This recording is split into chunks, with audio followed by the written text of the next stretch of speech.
हाँ जी, हाँ जी। Hello. Hello. Hello जी। सत साहिब जी, सत साहिब। हेलो। हेलो। हेलो जी। सत साहिब जी, सत साहिब। सोनदास जी बोल रहे हो सर? हाँ जी, हाँ जी, हाँ जी। सर जी एक प्रश्न का थी भाई। गुरु जी सत्संग में यह बताओ दे भाई आपके, अगर गुरु जी के अलावा कोई दूसरा सत्संग में कोई ज्ञान बताता है तो वो आपका गुरु हो जाएगा ऐसे कैसे गुरु हो जाएगा? आध्यात्मिक मार्ग में, अगर आप गुरु के अलावा की बात मानते हो? नहीं, वो अगर कोई फालतू की बात बताता है, कोई आपको अपना शिष्य बनाता है, आपको गुरु जी के ज्ञान के विरुद्ध कोई नकली मंत्र देता है, कोई दूसरी आरती बताता है और वो चीज आप उसकी मानोगे तो वो आपका गुरु होगा। और अगर गुरु जी की ही बातें कोई आपको बता रहा है, गुरु जी की बताई हुई बातें हैं, अब जैसे कोई नया भगत है, अब उसको उसने इतने सत उसको कोई दिक्कत आ रही है तो क्या आपसे वो सलाह नहीं लेगा अपने गुरु भाइयों से? क्या आप उसको बताओगे नहीं? अच्छा अच्छा। हाँ। गुरुजी ने बताया यदि कोई पुराना भगत है, अच्छी अच्छी बातें बताता है तो ध्यान से सुनना चाहिए और उन बातों को अपने जीवन में लागू करना चाहिए। और फिर गुरुजी ने कहा कि आपकी आस्था उसके अंदर एज ए गुरु भाई तो हो सकती है, एज ए हाँ गुरु हाँ नहीं होनी चाहिए। हाँ हाँ। हाँ, ऐसे तो भगत जी फिर ये ज्ञान कौन बताएगा आगे फिर? और अच्छा अच्छा। दुनिया को तो इस ज्ञान का पता नहीं है। अब भगत भी अगर नहीं। भगत को नहीं समझाएगा, नहीं बताएगा, उसकी शंकाओं का हाँ। समाधान नहीं करेगा, हम्म। तो बताओ फिर वो बेचारा भक्ति कहाँ से करेगा? नहीं तो फिर जैसे ये एक गुरु जी की फोटो वाला आदेश किसका है, ये पूछते हैं भाई, ये आदेश ये किसने दिया आपको? ये कॉमन सेंस की चीजें हैं भगत जी, ये चीजें परमात्मा नहीं बताएगा। ये फिर तत्व ज्ञान किस लिए दिया परमात्मा ने? मानव शरीर और ये बुद्धि किस लिए दी है फिर? ये अच्छा आपके अपने विवेक के ऊपर है कि आपने क्या करना है। आत्मा एक है तो उसका पति भी एक है। अच्छा। भगवान अच्छा कौन है वो आपने चुनना है। दाढ़ी मूछ वाला है या आपका गुरु भगवान है, दो में अच्छा। से एक चुनना आपने। भगवान दो हो सकते हैं क्या? हाँ जी भगत जी, हेलो। भगवान दो दो होते हैं या फिर भगवान एक होता है? हाँ हाँ हाँ। तो बस एक भगवान को चुन लो। हाँ हाँ क्या कहा गुरु जी ने? आप नित्य नियम पढ़ते हो? हाँ जी। गुरु को पूर्ण ब्रह्म कर जाने और भाव कभू नहीं आने। यानी गुरु को ही पूर्ण परमात्मा मान के चलना है और मन में विचार भी नहीं आना चाहिए कि वो गुरु जी की परमात्मा का भेजा हुआ है या कोई संत है या गुरु जी है। गुरु हाँ को हाँ पूर्ण ब्रह्म कर जाने और भाव कभू नहीं आने। तो गुरु जी तो आदेश दे रहे हैं। ये आदेश अच्छा किसका? अच्छा। ये नित्य नियम में हमें कौन आदेश दे रहा है? पवनदास दे रहा है या फिर गुरु जी दे रहे हैं ये वाणी लिख के? तो जब गुरु जी ने कह दिया कि गुरु को केवल परमात्मा ही मान के चलो और मन में कोई भाव भी नहीं आना चाहिए, तो बताओ फिर हम अच्छा। परमात्मा फिर और दूसरे को हम किसको माने? क्या वो दादा कबीर परदादा सब। क्या वो कबीर जी की फोटो ने आपको सत्संग सुनाए, आपको नाम दिया, आपकी शंका का समाधान किया? हम्म। तो फिर दादा परदादा सबको भूल दें? कौन से दादा पड़दादा? जैसे हमारे दादा परदादा कोई होते हैं तो सबको भूल कर ये कि आदर सम्मान करो, लेकिन हमने पूजा तो केवल अपने पति की करनी है ना भाई। हाँ, पूजा तो पति की करनी है। तो फिर पूजा स्थल पे आप किसकी फोटो रखोगे? जिसकी पूजा करोगे उसकी या फिर पड़ोसियों की? नहीं, जिसकी पूजा करेंगे उसकी रखेंगे। पतिव्रता स्त्री अपने बटुए में अपने पति की फोटो रखेगी या चार पांच लोगों की और की भी रखेगी? नहीं, वो तो पति की रखेगी। तो फिर अपने घर में चार टांग के रखो, हमें कोई मतलब नहीं, लेकिन जहाँ पे आपका दरबार है वहाँ केवल आपके एक पूर्ण परमात्मा आपके गुरुदेव भगवान की फोटो होनी चाहिए बस। अच्छा अच्छा अच्छा। तो आप भक्ति मार्ग में सफल हो, नहीं तो दोनों की सवारी हो जाएगी। क्या कहा परमात्मा ने? गुरु और गोविंद दो नहीं भाई, जो दो समझेगा वो दोजक में जाई, वो हाँ नरक हाँ में जाएगा। तो हाँ भगत हाँ जो अपने दरबार में दो फोटो रखेगा, एक दाढ़ी मूछ वाली और एक गुरु जी की, वो नरक में जाएगा। हाँ। परमात्मा कह रहे हैं, मैं नहीं कह रहा भाई। अच्छा अच्छा तो अच्छा। ये भगत जी ये इसीलिए तो ज्ञान दिया भगवान ने आके। इस ज्ञान से भगत जी खुद आगे बढ़ना पड़ेगा। हर चीज परमात्मा नहीं बताएगा। गुरु जी कभी नहीं कहेगा कि मैं भगवान हूँ, लेकिन अब इतना नहीं तो ज्ञान दे दिया, इतने शास्त्र खोल दिए, अब तो हमें खुद समझना पड़ेगा ये कौन है।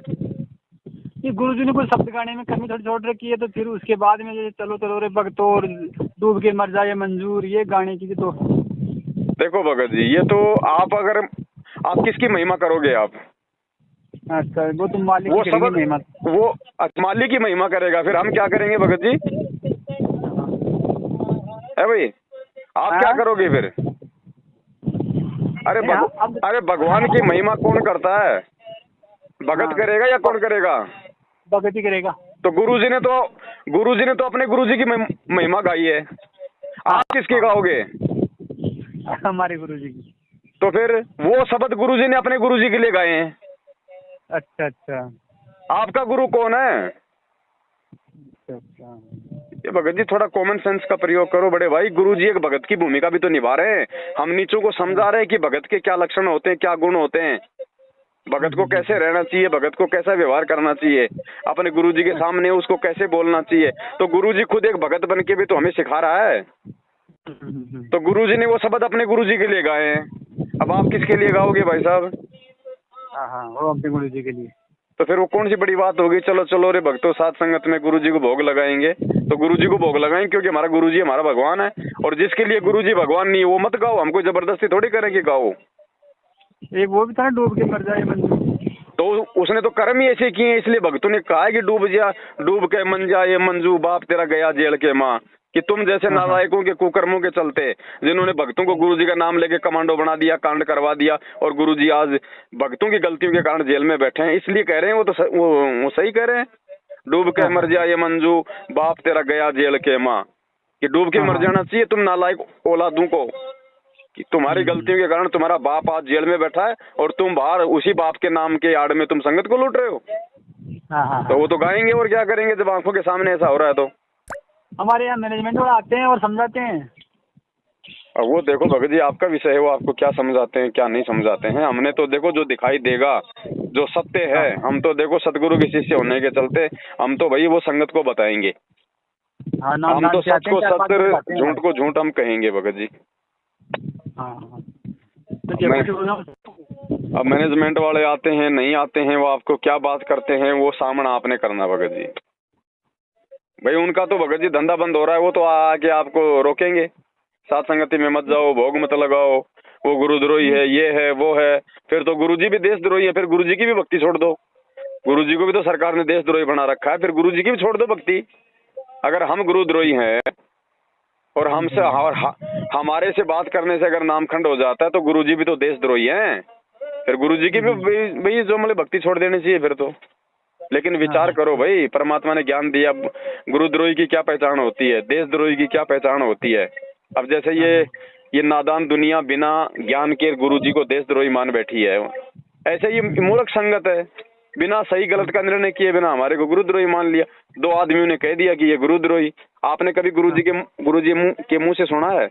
कभी जेल में गए हो, कभी आपको गुरुजी ने कहा है कि हम गुरुद्रोही हैं? नहीं। तो गुरुजी के आड़ में तो कोई आपको कल को ये कह देगा कि गुरुजी का आदेश है आपकी जमीन जायदाद सारी पवनदास के नाम करवा दो, भाई साहब आप करवा दोगे क्या? नहीं। तो फिर ये कैसे मान लोगे कि भाई गुरुजी ने कहा कि वो गुरुद्रोही है? अगर गुरुद्रोही है तो उससे मिलो, देखो, उससे बात करो। गुरुद्रोही तो गुरुजी की निंदा करेगा, गुरुजी की चुगली करेगा, गुरुजी को गालियां काटेगा, भक्तों की भक्ति छुड़वाएगा, ये होता है गुरुद्रोही। तो वो कहते हैं कि आप ही गुरुजी से बात करवा देंगे, चलो। तो गुरुजी ने इतने सत्संग कर रखे हैं, फिर इनका क्या करें, अचार डालें? भाई गुरुजी से बात करने की आवश्यकता क्या पड़ गई आपको? चलो आज तो आप बात करके अपना समाधान कर लोगे, कल को गुरुजी परमानेंट सतलोक जाएंगे, फिर ऐसी नौबत आएगी तो फिर क्या करोगे? हाँ, फिर भी विवेक से काम लेना पड़ेगा। क्या कहा था परमात्मा ने? जेल गए तब बच्चों ये सोच लेना कि ये 10 सतलोक जा रहा है और हिसार जेल में बैठ के तुम्हारी रहनी करनी देखूंगा कि तुम मेरे मार्ग को चलाने में सक्षम भी हो या नहीं हो। अच्छा। तो परमात्मा तो जेल में बैठ के ये देख रहा है कि कौन मेरा है, कौन काल का है, कौन ज्ञान आधार से चलता है, कौन जो है देखा देखी में चलता है।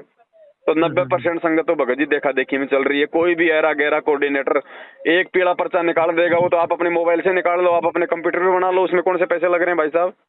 उस पीले पर्चे में कौन से जेल की मोहर लग रही है, कौन से गुरुजी के साइन है, कौन सा उसमें गुरुजी का चेहरा दिख रहा है आपको बोलता हुआ?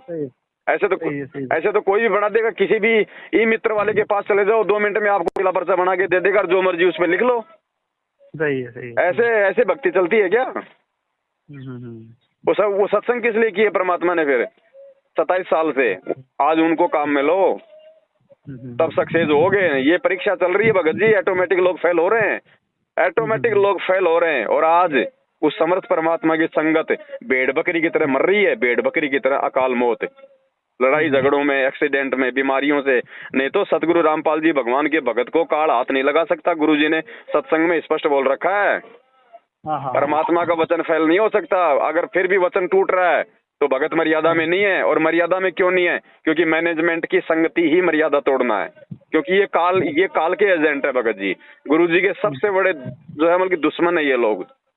हाँ इन लोगों की संगति ही मर्यादा टूटना है। हाँ। तो देख लो भाई, हम सत्सेवकों का तो पैर का नाखून भी नहीं उतर रहा, और ये आए दिन गाड़ियों के टायरों के नीचे आके फूट रहे हैं तरबूज की तरह। तो परमात्मा किसके साथ में है?